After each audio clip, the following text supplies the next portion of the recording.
The grand festival of Veyara was in full swing.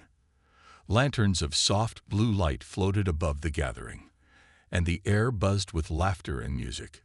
Humans and Threvians, the native alien species of the planet, celebrated together in harmony. Among the guests was Daniel Carter, a human diplomat and engineer, invited as a special guest. Daniel stood at a long banquet table, enjoying the exotic food and observing the cultural performances.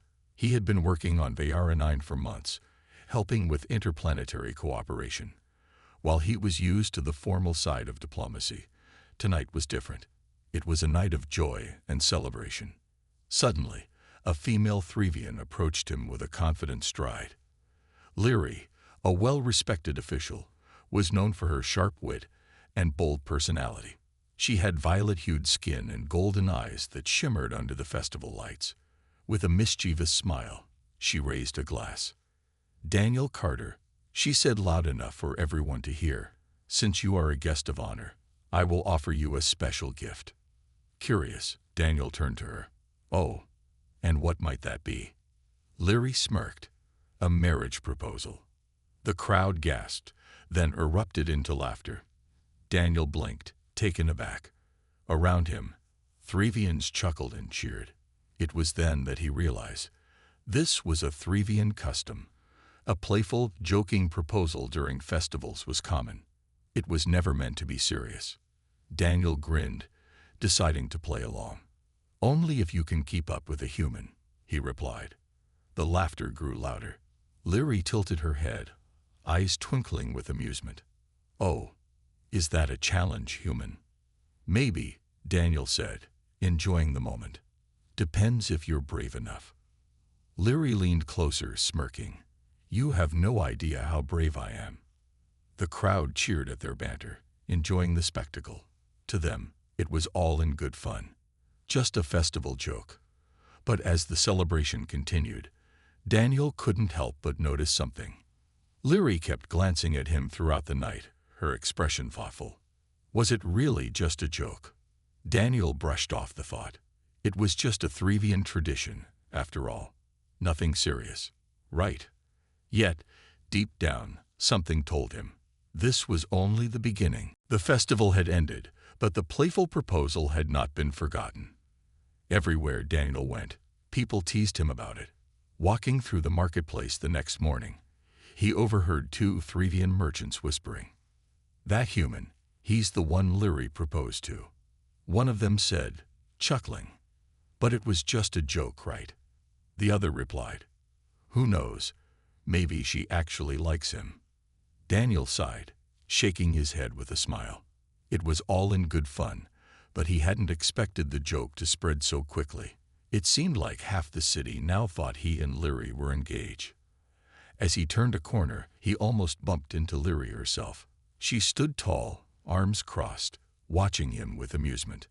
"Ah, my dear future husband," she teased, her golden eyes glinting. Daniel groaned playfully. "Not you too, Leary." She laughed. "Oh, come on. You challenged me last night. Now, people are waiting to see who gives up first, you or me." Daniel smirked. "And what if I never give up?" Leary raised an eyebrow. "Then, I suppose, you'll have to marry me for real." For a moment, they stared at each other, the playful mood shifting slightly. Daniel couldn't tell if she was still joking, or if there was something else hidden in her words. "All right," he said, breaking the silence. "Since we're pretend engaged, what's next? A fake date?" Leary grinned. "Actually, I was just about to invite you to something.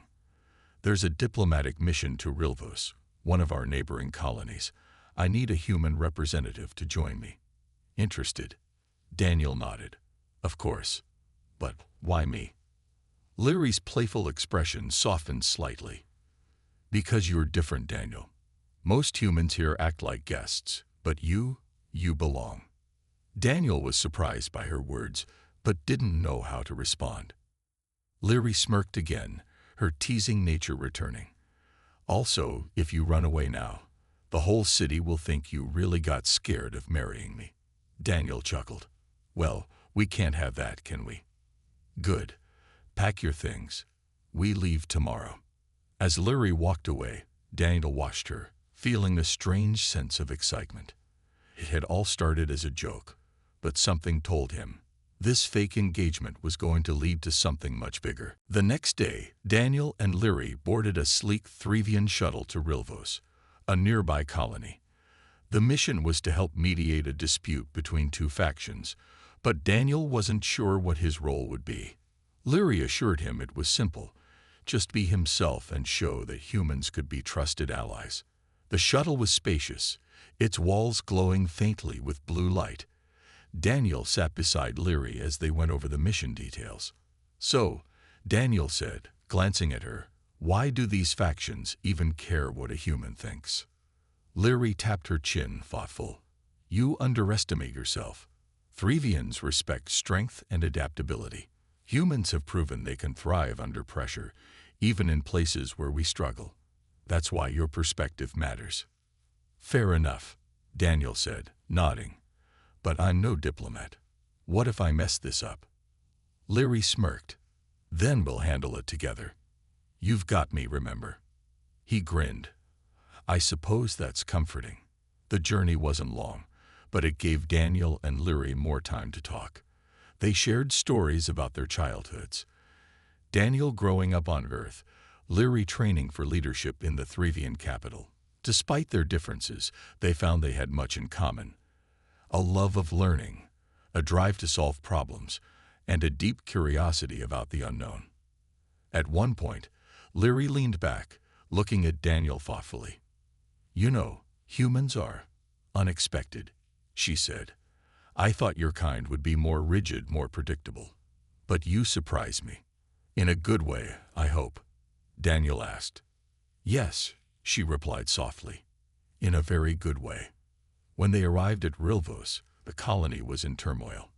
The factions, one supporting the use of human technology, the other insisting on traditional Threvian methods, were on the verge of violence. The tension in the air was palpable. Leary took the lead, speaking with authority and calm. Daniel watched as she mediated the initial discussions, her confidence unshaken even when arguments grew heated. "Daniel," Leary said at one point, pulling him aside, "you understand the human technology better than anyone here.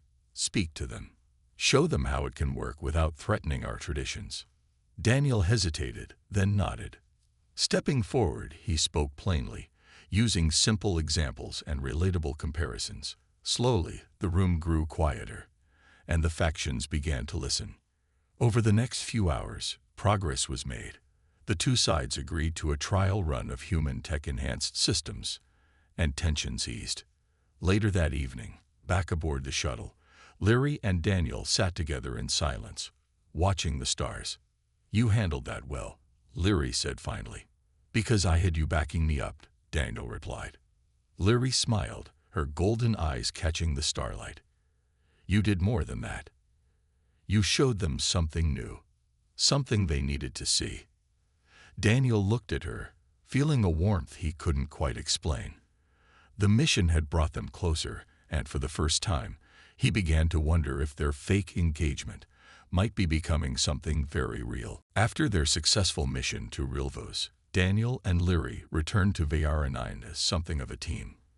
While Daniel still considered himself a guest on the planet, he couldn't deny that he was growing more comfortable with its people and their traditions, especially with Leary's company.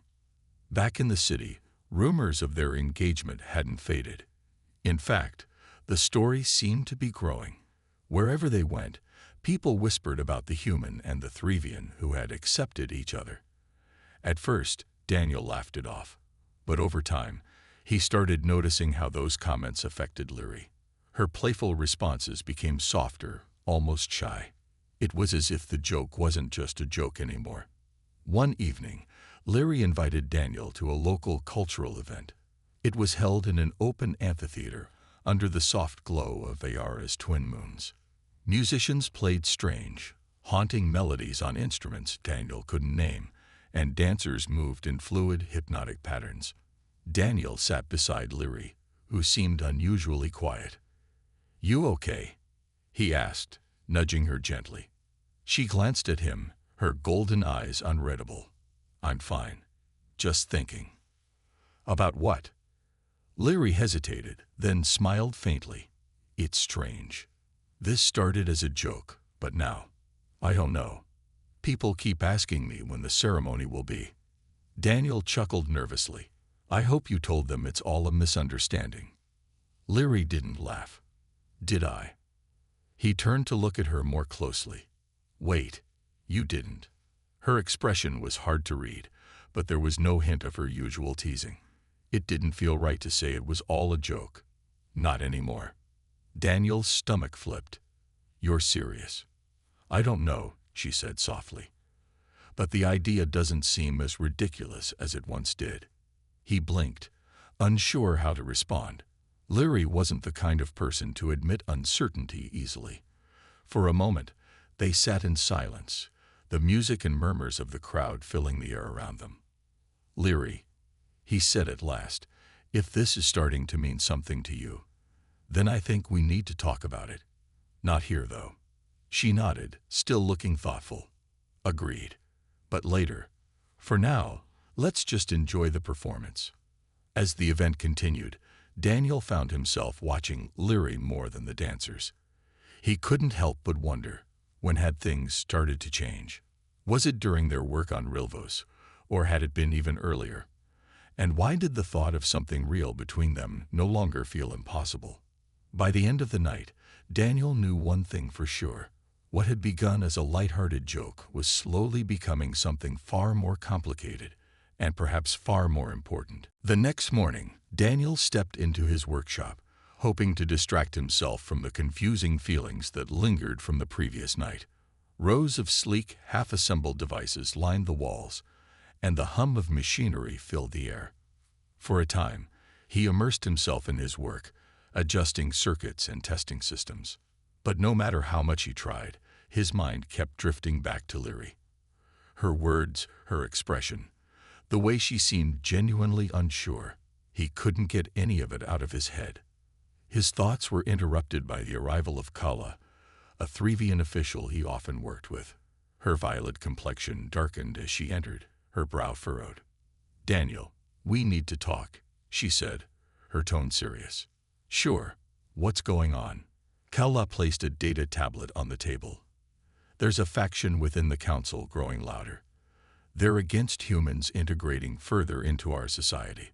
They believe humans are a threat to our traditions." Daniel frowned. "I thought we were making progress. We just completed a peaceful negotiation on Rilvos." "Yes," Kella admitted, "but not everyone sees it that way. Some think you're interfering." Daniel sighed. "What can I do to help? I don't want to cause problems." Kella hesitated. "There's more. They're targeting Leary." His heart sank. "What do you mean?" "She's been accused of being too close to you. They claim she's letting personal feelings cloud her judgment. It's putting her position at risk."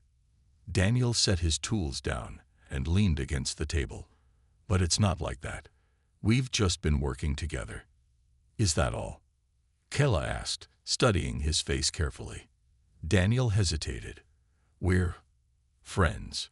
Kella gave him a knowing look. "You might think it's just friendship, but others see more. If you care about Leary, you should know she's under tremendous pressure right now. She might have to make a difficult choice." "What kind of choice?" "To distance herself from you. If she doesn't, she could lose her status, her influence." Daniel's stomach twisted. The last thing he wanted was to hurt Leary's career or reputation. "Is there any way to fix this?" Kella placed a hand on his shoulder. "She'll have to decide what matters most to her. And you might have to let her go." As Kella left, Daniel sat alone, staring at the half-finished devices around him. The workshop felt quieter now, almost oppressive. For the first time since arriving on Vayara 9, he wondered if he truly belonged. But more than that, he wondered if he could handle losing the connection he built with Leary, the one person who made this alien world feel like home. For the next few days, Daniel tried to keep his distance from Leary. He focused on his work, avoided public events, and declined invitations that might put him near her. It wasn't easy. Every time he walked through the city, he half expected to see her standing there with her teasing smile. But she didn't appear. That didn't stop the whispers. Rumors of their so-called engagement hadn't died down. If anything, they'd grown more exaggerated. By now, the joke proposal had turned into a full-blown tale of forbidden love among the locals. Daniel overheard bits of it everywhere. He's staying away because he doesn't want to ruin her career. No, she's the one avoiding him. The council is forcing her to choose. Each version was more dramatic than the last. Daniel couldn't help but shake his head at how quickly stories spread on VR9. The truth was simpler and far more painful. Leary was under pressure to cut ties with him. And Daniel, not wanting to make things worse, was giving her the space to do so. It wasn't what he wanted, but it felt like the right thing to do.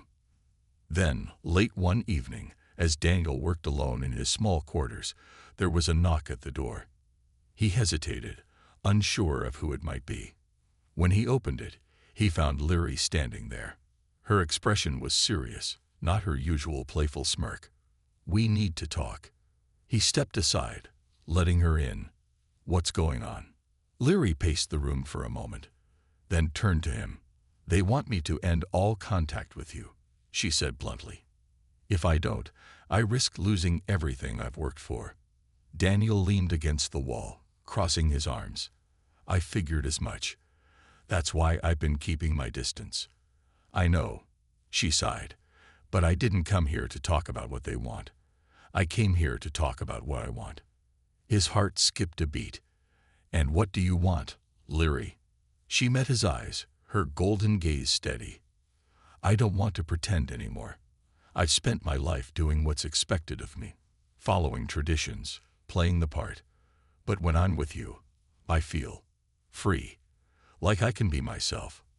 I don't want to lose that." Daniel's chest tightened.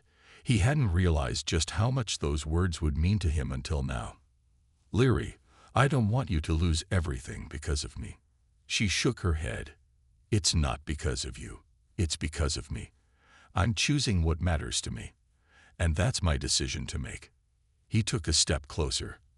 "Are you sure this isn't just a joke to you anymore?" "No," she said softly. "It never really was." Daniel nodded, a small, hopeful smile forming. "Then I'll stand by you, whatever comes next." Leary's expression softened, and for the first time in days, her smile returned. "Good, because I think we're just getting started." In the days that followed, Leary's decision caused ripples throughout Threvian society. The council members who opposed further human integration made their displeasure known. Whispers turned into open accusations. Leary was branded as someone who put personal feelings above tradition. Her position as an influential leader was suddenly under threat. Daniel, on the other hand, felt like a walking target. People avoided him in public. Former allies gave him cold looks. The Threvians, who had once been warm and welcoming, now seemed suspicious and distant. He hadn't done anything wrong, yet he couldn't shake the feeling that simply being himself had caused all this trouble. One morning, while Daniel worked in his small workshop, Leary arrived unannounced. She looked tired but determined. "They've given me an ultimatum," she said without preamble. "Either I denounce our relationship and reaffirm my loyalty to their traditions, or I step down from my position." Daniel's chest tightened. "That's not fair. You've done nothing but serve your people. This is about politics, not truth." Leary nodded. "I know, but their demands don't matter. What matters is what we decide. If I leave my position, I can be with you without restraint. If I stay and renounce you, we'll never see each other again." Daniel ran a hand through his hair. "Leary, you've worked your whole life to earn your place. I can't ask you to give that up. It isn't worth losing everything you've built." She stepped closer, her golden eyes locked on his. "It's not about what you're asking. It's about what I'm choosing. I won't sacrifice who I am and what I feel just to fit their outdated mold." Daniel hesitated. He wanted to fight for her, to tell her to hold on to her dreams. But at the same time, he knew what her sacrifice would mean. It would change everything. "If we go through with this," he said quietly, "your life will never be the same." "I know," Lyri said, "and I'm ready for that. But I need to know if you are." He met her gaze, seeing both strength and vulnerability in her expression. Slowly, he nodded. "I am. If this is what you want, then I'll stand by you. Always." A small, relieved smile crossed her face. "Then we'll face whatever comes next together." As they left the workshop, Daniel realized that their relationship was no longer just a joke or a rumor. It was something real. And no matter what challenges lay ahead, they were ready to face them, side by side. The day of the council meeting arrived, and the tension in the air was palpable. Threvian officials filled the grand chamber, their faces a mix of curiosity, concern, and disapproval. News of Lyri's refusal to renounce her connection to Daniel had spread, and now everyone waited to see what she would do. Daniel stood at the back of the room, trying to stay out of sight. He knew he wasn't supposed to be here. This was a Threvian matter, but he couldn't leave Lyri to face it alone. His heart pounded as he watched her step forward, her violet skin illuminated by the chamber's golden light. Lyri took a deep breath and addressed the council. "I know why we're here today. Some of you believe that my connection to a human is a betrayal of our values. You think that by choosing to stand beside him, I've abandoned my loyalty to our people." She paused, her gaze sweeping across the room. "But that's not the truth. The truth is, our traditions have always evolved. We were not always the people we are now. Change is a part of who we are, and refusing to adapt will only hold us back." A murmur rippled through the chamber, but no one interrupted her. Lyri's voice grew stronger. "Daniel is not a threat to our culture. He's a symbol of what we can achieve together. Humans and Threvians have different strengths, different perspectives. By working with them, by building relationships, we expand our possibilities.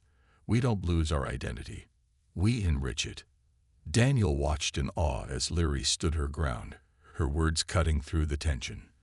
This wasn't just about their relationship anymore. It was about breaking barriers, about proving that connection and understanding could triumph over fear. One of the council members rose. "You speak of change as if it's so simple, but what about the traditions that bind us together? What happens when we lose sight of who we are?" Lyri met the council member's gaze. "We don't lose who we are by opening ourselves to others. We only lose who we are when we refuse to grow. I am still Threvian. I will always be Threvian. But that doesn't mean I can't choose to embrace something new, someone new." The room fell silent. The council seemed unsure how to respond. Finally, the head counselor spoke. "This is not a decision we can make lightly. We will deliberate further before coming to any conclusions." Lyri nodded. "Take all the time you need. But understand this, I won't compromise my values, and I won't turn my back on someone who has shown me what true partnership means." As the council session ended, Lyri walked toward the exit, her head held high. Daniel followed her outside, his chest tight with pride and gratitude.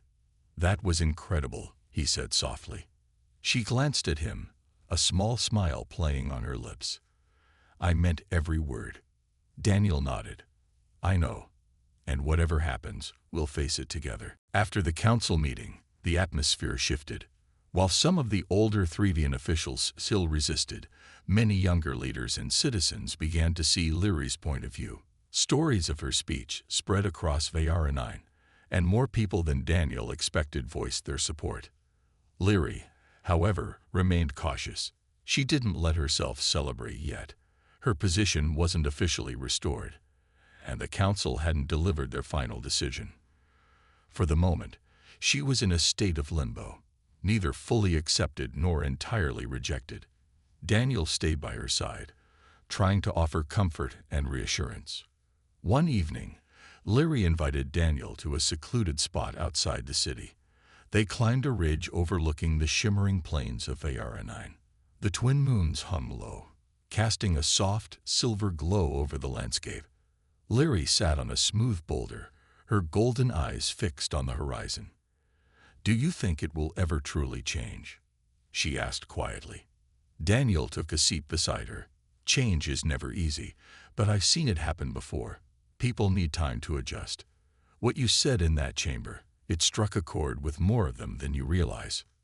She tilted her head toward him. "Even if the council votes against me." "Even then," he replied, "what you're standing for is bigger than their vote. You've already started something." For a long moment, they sat in silence. Then, without looking at him, Leary spoke again. "When I first proposed to you, half joking, in front of all those people, I never thought it would come to this. It was supposed to be a bit of fun, nothing more." Daniel smiled faintly. "Yeah, it was a surprise, I'll admit, but somewhere along the way, it stopped feeling like a joke." Leary finally turned to meet his gaze. "For me too." He held her golden gaze for a moment, then said, "So what now? Where do we go from here?" Leary hesitated, as if weighing her words.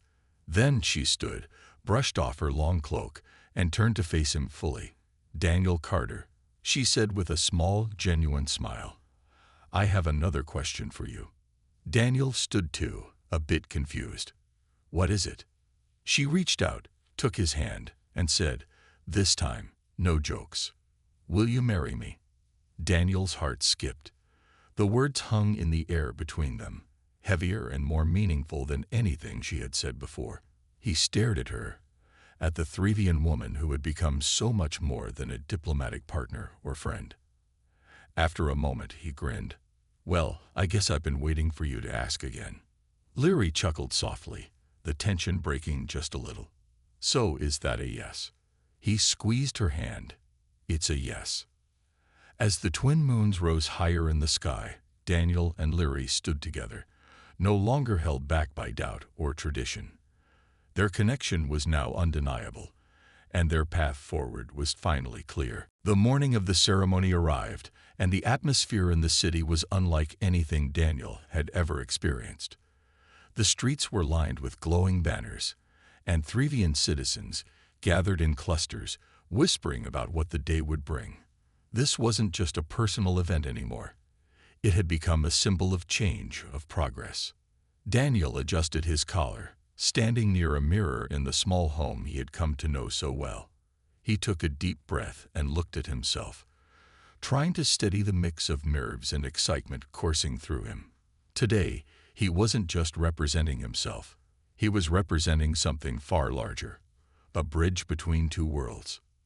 Leary arrived soon after, dressed in flowing ceremonial robes that shimmered in the sunlight. Her golden eyes softened when she saw him. "Ready?" she asked with a faint smile.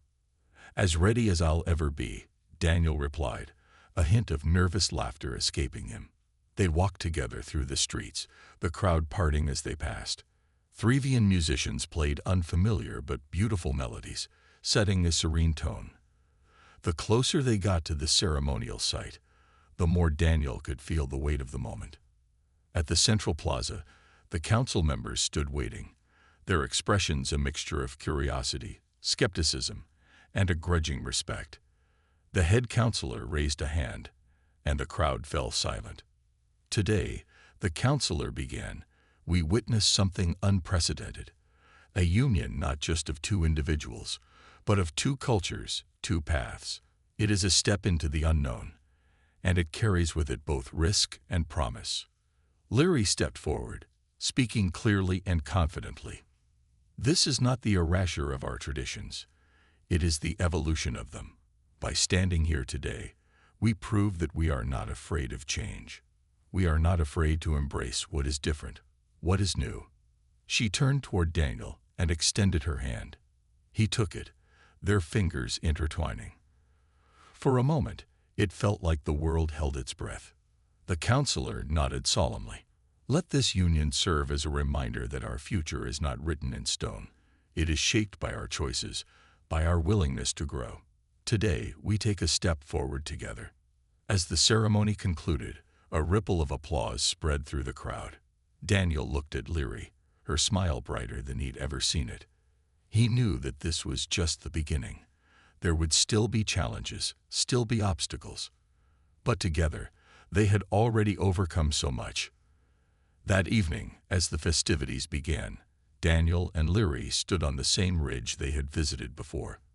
The twin moons hung low in the sky, casting a silvery glow over the landscape. "Thank you for believing in me," Leary said softly. Daniel smiled. "It wasn't just belief. It was you. You made me want to be better, to try harder. I'm just glad you chose me." They stood there, hand in hand, looking out at the horizon. This moment wasn't just the end of one chapter. It was the start of something new.